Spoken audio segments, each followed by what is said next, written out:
PDN News Updates. Here is Bradley Bartonico from our PDN Newsroom. This is brought to you by our sponsor, KFC Guam. Jose Pablo Ananich, a former officer with the Guam Police Department and the Department of Corrections, was sentenced to 20 years in federal prison in a drug trafficking and firearms possession case. A day before his arrest in June 2021, Ananich possessed and attempted to possess more than 46 pounds of meth, multiple firearms, and thousands of rounds of assorted ammunition, among other things. Senior District Judge John Coffenor handed down Ananich's sentence on Wednesday at the District Court of Guam. He faced a minimum of 10 years for the conspiracy and possession charges and a minimum of 5 years for the firearms charge to run consecutively. On the maximum side of the scale are life sentences for any one of the charges. Ananich accepted responsibility for his actions, he said, and would also accept the consequences.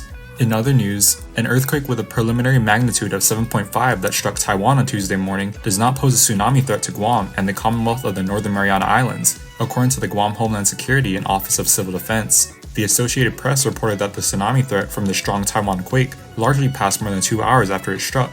The quake was later reported to be magnitude 7.4. This comes just a day after Homeland Security also issued a statement saying that there's no tsunami alert in Guam and the CNMI from a 6.3 magnitude earthquake near Saipan at almost 8 p.m. Tuesday.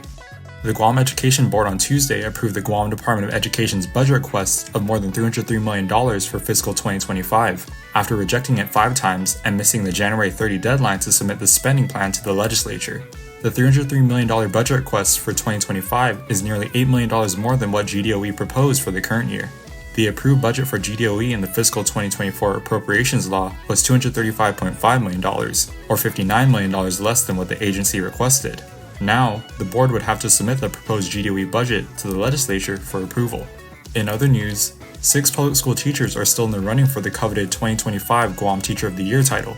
On Wednesday, the Guam Department of Education, in partnership with the Foundation for Public Education, announced the 6 finalists vying for the title, down from the original list of 8 semifinalists. The next step is for their classroom teaching to be observed by the same judges who evaluated them in the initial phases.